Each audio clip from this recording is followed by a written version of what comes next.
The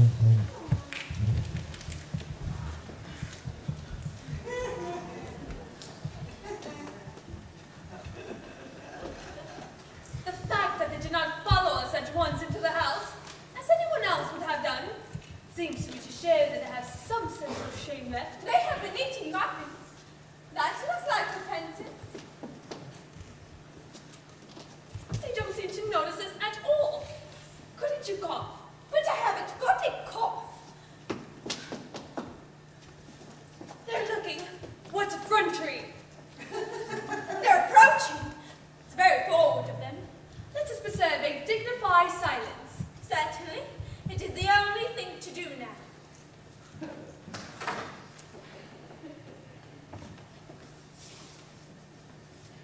This dignified silence seems to produce an unpleasant effect. A most distasteful one. But will we not be the first to speak? Certainly not. For I am a pirate king, or I am a pirate king, and it is a glorious thing to be a pirate king. For I am a pirate king, or I am a pirate king, and it is a glorious thing to be a pirate king. Mr. Worthing! I have something very particular to ask you. Much depends on your reply. Gwendolyn, your common sense is invaluable. Mr. Moncrief, kindly answer me the following question. Why did you pretend to be my guardian's brother? In order that I might have an opportunity of meeting you.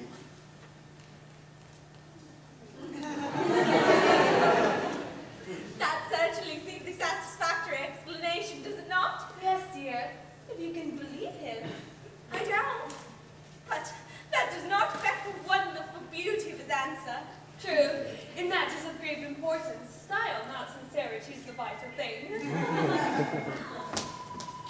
Mr. Worthing, what explanation can you offer to me for pretending to have a brother? Was it in order that you might have an opportunity of coming up to town to see me as often as possible? Can you doubt it, Miss Fairfax? I have the gravest doubts upon the subject, but I intend to press them. This is no moment for German skepticism. Their explanations appear to be quite satisfactory, especially Mr. Worthing's. That seems to me to have a stamp of truth upon it. I'm more than content with what Mr. Moncrief said. His voice alone inspires one with absolute credulity. Do you think we should forgive them? Yes. I mean, no. You, I had forgotten. There are principles that state that one cannot surrender. Wish I was to tell them. The task is not a pleasant one. Could we not both speak at the same time? An excellent idea. I nearly always speak at the same time as other people. Will you take the time for me? Certainly. Your Christian names are still in the Super Bavaria. That is all. Our Christian names? Is that all? But we're going to be christened this afternoon. For my sake, you prepared to do this terrible thing? I am. To please me, you're ready to face this fearful audience? I am. How absurd to talk of the equality of sexes with questions of self-sacrifice are concerned. Men are infinitely beyond us. We are! They have moments of physical courage of which we women know absolutely nothing. Darling. Darling. Ahem. Ahem. Lady Bracknell. Good heavens! Gwendolyn? What does this mean? Merely that I am engaged to be married to Mr. Worthing, Mama. Come here. Sit down.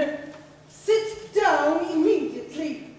Hesitation of any kind is a sign of mental decay in the young, of physical weakness in the old.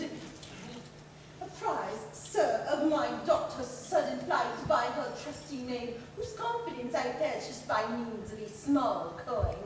I followed her at once by a luggage train. Her unhappy father is, I am glad to say, under the impression that she's attending a more than usually lengthy lecture by the University Extension Scheme on the influence of a permanent income on thought. Do not propose to undeceive him. Indeed, I have never undeceived him on any question I would consider it wrong. But you will clearly understand that all communication between yourself and my daughter must cease immediately from this moment. On this point, as indeed on all points, I am firm. I'm engaged to be married to Gwendolyn, Lady Bracknell. You are nothing of the kind, sir. And now, as regards Algernon. Algernon! Yes, Aunt Augusta. May I ask if it is in this house that your invalid friend, Mr. Bunbury, resides? Oh, no. Bunbury doesn't live here. Bunbury's somewhere else at present. In fact, Bunbury's dead. Dead? When Mr. Bunbury dies, death must have been extremely sudden. Oh, I killed Bunbury this afternoon. I mean, Bunbury died this afternoon. What did he die of? Bunbury? No, he was quite exploded. Exploded? Was he the victim of a revolutionary outrage? I was not aware that Mr. Bunbury was interested in social legislation. If so, he is well punished for his morbidity. My dear Aunt Augusta, what I mean to say is he was found out. The doctors found out he could not live. That is what I mean, so Bunbury died. He seems to have great confidence in the opinion of his physicians.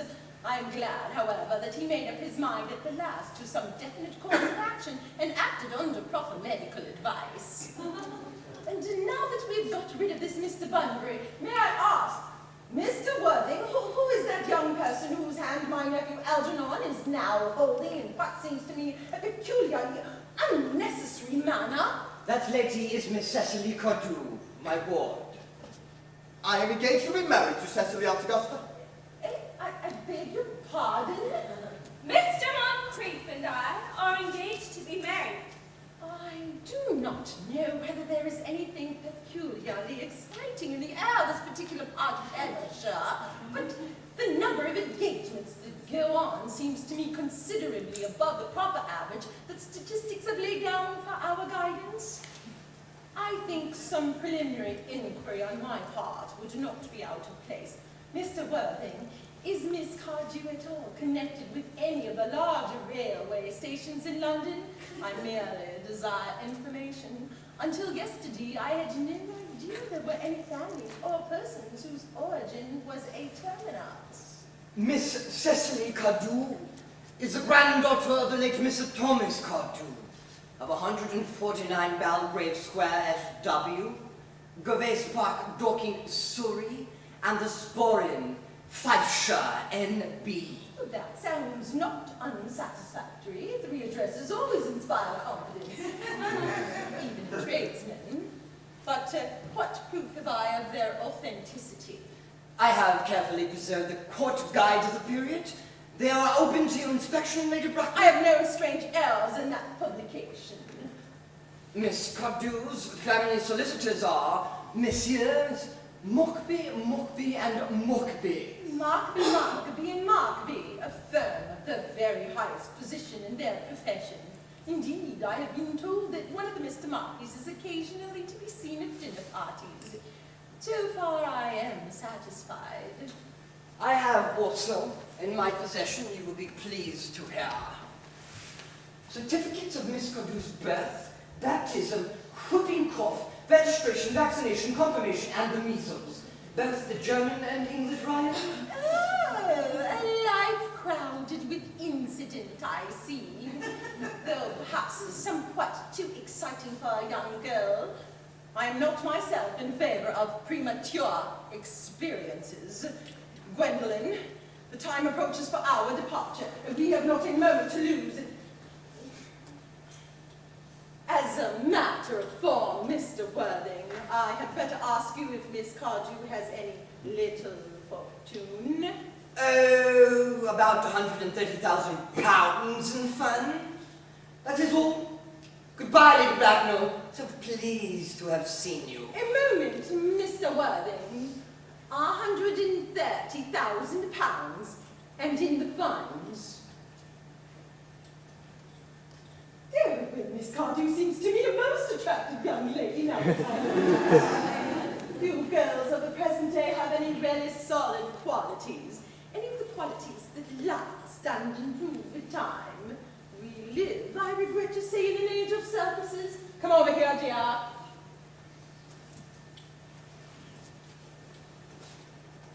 Pretty child. Your dress is sadly simple, and your hair seems almost as nature might have left it. But we can soon alter all that. A thoroughly experienced French maid produces a really marvelous result in a very brief space of time.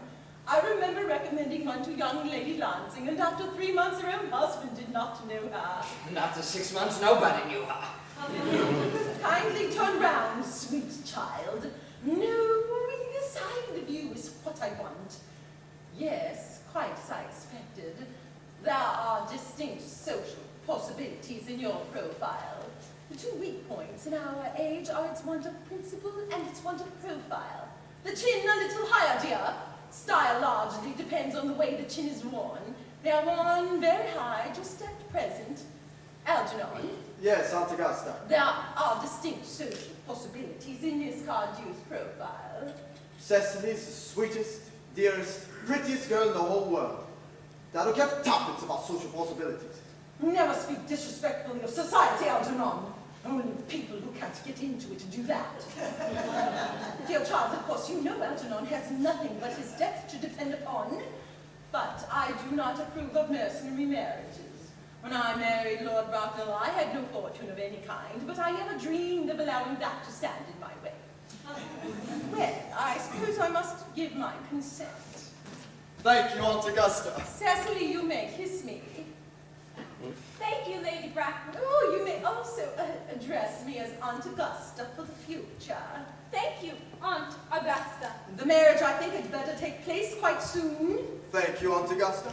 Thank you, Aunt Augusta. To speak frankly, I am not in favor of long engagements. They give people the opportunity of finding out each other's character, which I think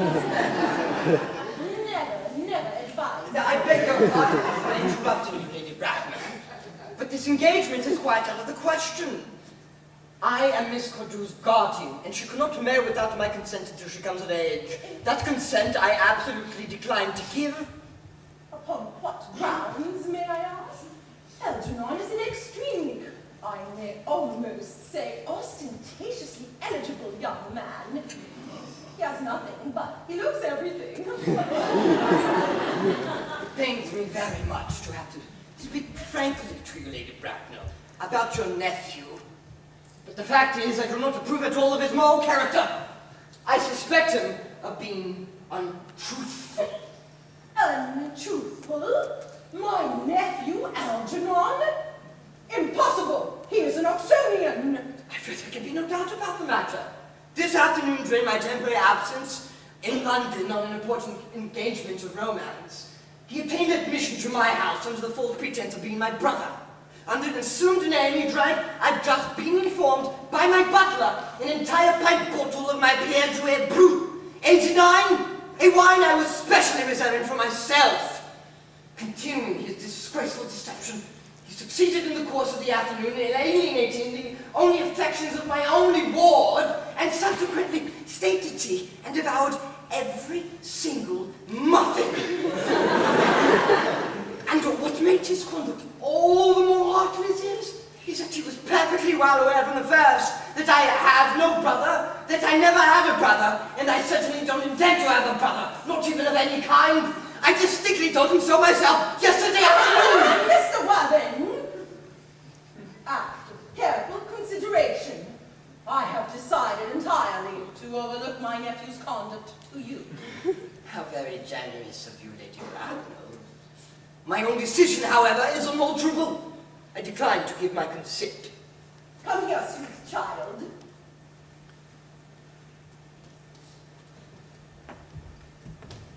How old are you, dear? Well, I am really only 18, but are perfectly right in making some slight alteration. Indeed, no woman should ever be quite accurate about her age. It looks so calculating. 18, but admitting to 20 at evening parties. Well, it will not be very long before you are of age and free from the restraints of tutelage. So I don't think your guardian's consent is, after all, a matter of any importance. Pray excuse me, Lady Bracknell, for interrupting you again. But it is only fair to tell you that, according to her grandfather's will, Miss Cordew does not legally come of age until she is 35. That does not seem to me to be a grave objection. 35 is a very attractive age. London society is full of women of the very highest birth who have, of their own free choice, been 35 for years. Lady Dumbleton is an instance in point. To my knowledge, she has been 35 ever since she arrived at the age of 40, which was many years ago now. I see no reason why our dear Cecily should not be even more attractive at the age you mentioned. There will be a large accumulation of property. Algy? Could you wait for me till I was 35? Of course I could, Cecily. You know I could. Yes, I felt it instinctively. But I couldn't wait all that time. I hate waiting even 5 minutes for anybody. It always makes me rather cross. I'm not punctual myself, I know that. But I do like punctuality in others.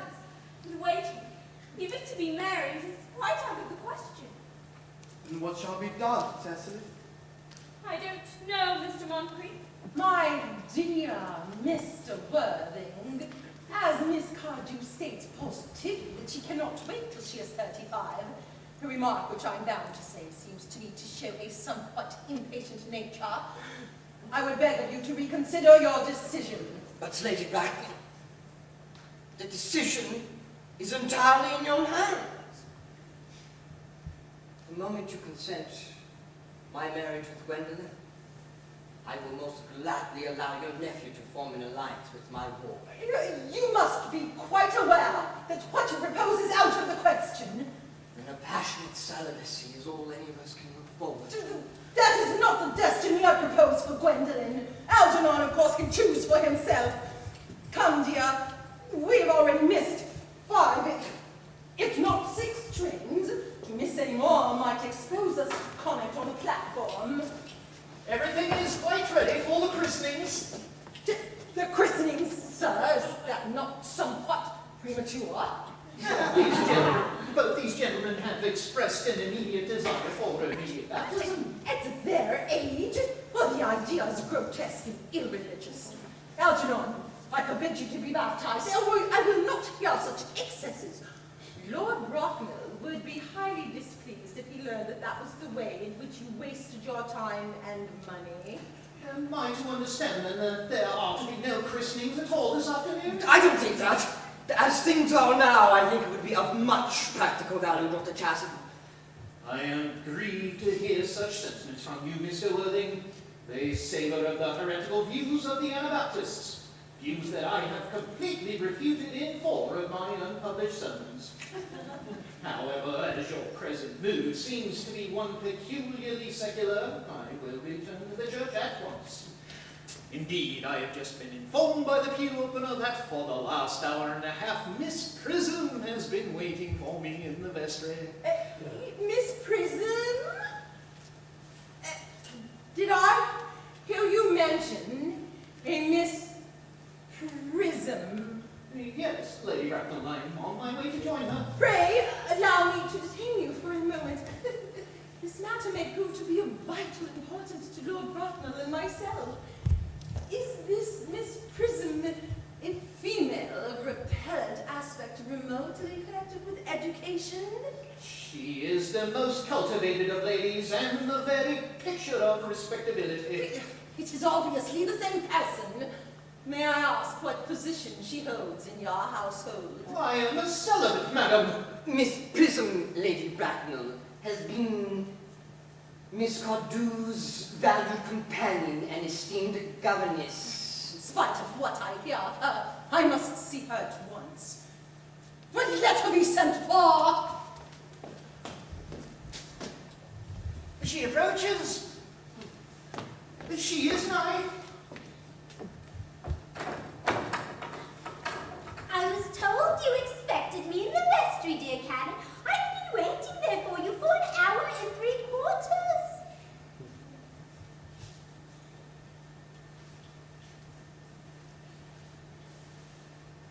Prism?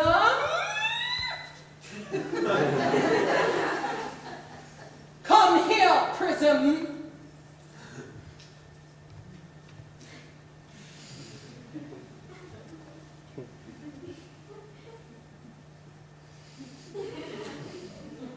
Prism, where is that baby? 28 years ago, Prism, you left Lord Bracknell's house, number 104 Upper Grosvenor Street, in charge of a perambulator that contained a baby of the male sex. Well, you never returned. A few weeks later, through the elaborate investigation of the Metropolitan Police, the perambulator was discovered at midnight, standing by itself in a remote corner at Bayswater. It contained the manuscript of a 3-volume novel of a more than usually revolting sentimentality.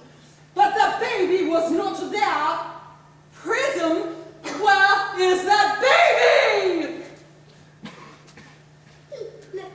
Lady Bracknell, I admit with shame that I do not know. I only wish I did. The plain facts of the case are these. On the morning of the day you mentioned, a day that is forever granted in my memory, I prepared as usual to take the baby out in its perambulator. I had also with me a somewhat old but capacious handbag in which I intended to place the manuscript of a work of fiction that I had written during my few unoccupied hours. In a moment of mental abstraction for which I can never forgive myself, I deposited the manuscript in the bassinet and the baby in the handbag. Where did you deposit the handbag? Do not ask me, Mr. Worthing. Miss Prism, this is a matter of no small importance to me. I insist on knowing where you deposited the handbag that contained that infant. I left it in the cloakroom of one of the larger railway stations in London. What railway station? Victoria. The Brighton line. Return to my room at once. Gwendolyn, wait for me here. If you're not too long, I'll wait for you here all my life. What do you think this means, Lady Bracknell? I dare not even suspect Dr. Choswell. I need hardly tell you that in families of high position, strange coincidences are not supposed to occur. They are hardly considered the thing. Uncle Jack seems strangely agitated. Your guardian has a very emotional nature. This noise is extremely unpleasant. It sounds as if he was having an argument. This not arguments of any kind. They are always wrong and often convincing. It's a stop now. I wish he would arrive at some conclusion. The suspense is terrible. I hope it will last.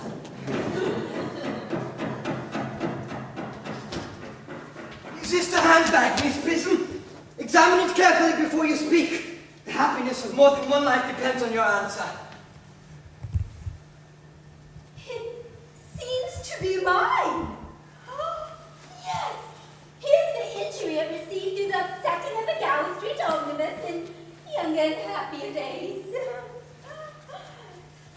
And here is the stain on the lining caused by the explosion of a temperance beverage, an incident that occurred in Leamington. And here on the lock are my initials. I had forgotten that in an extravagant mood I had them placed there. The bag is undoubtedly mine. I am delighted to have it restored to me. It has been a great inconvenience being without it all these years. Miss Prism, more is restored to you than that handbag. I was the baby placed in it.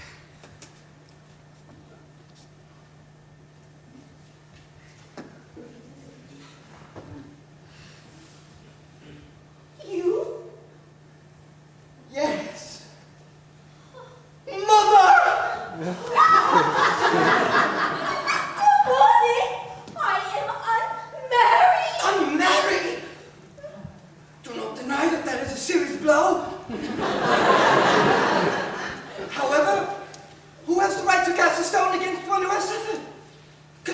repentance, wipe out an act of folly? Why should there be one law for men and another for women? Mother, I forgive you. Mr. Worthing, there's an error. There is the woman who can tell you who you really are.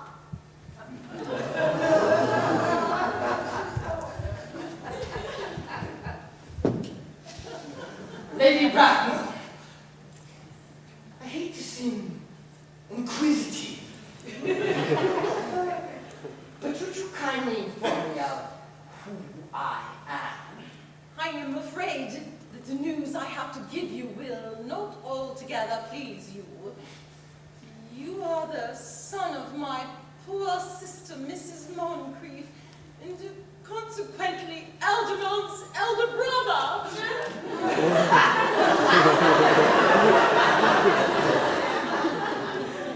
Algernon, brother? Then I have a brother after all.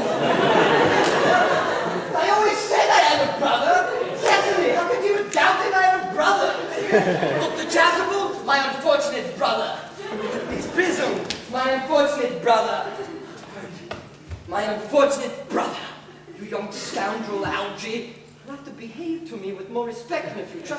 You'll never behave to me like a brother in all your life. Well, not till today, old boy, isn't it? However, though, just out of practice. My own.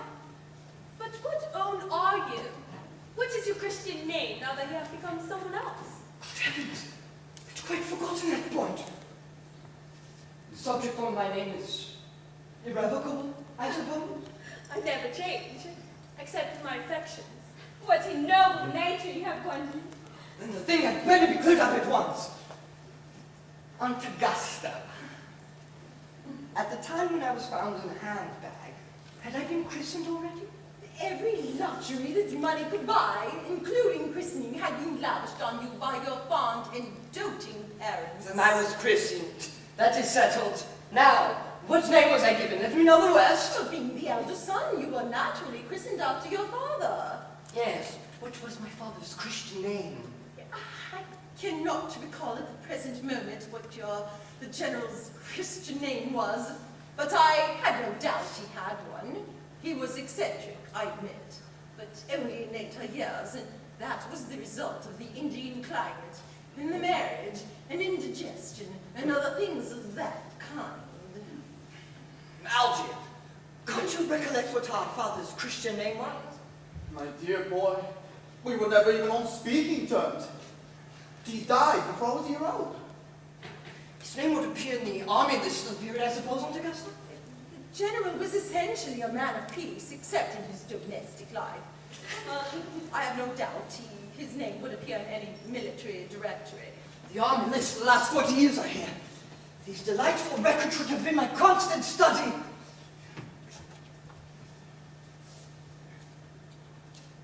And generals.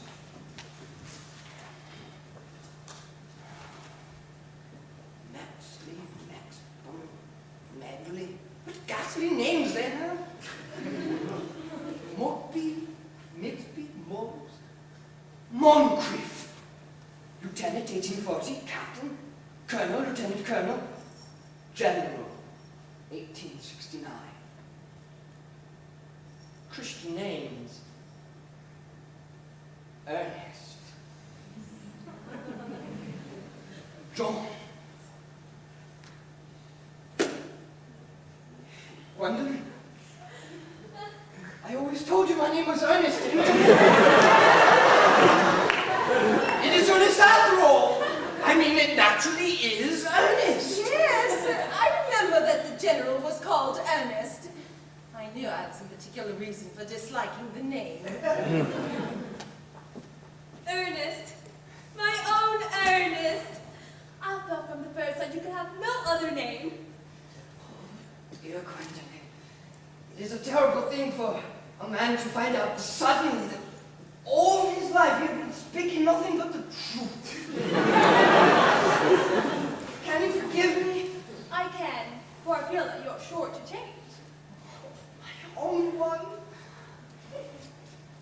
Letitia.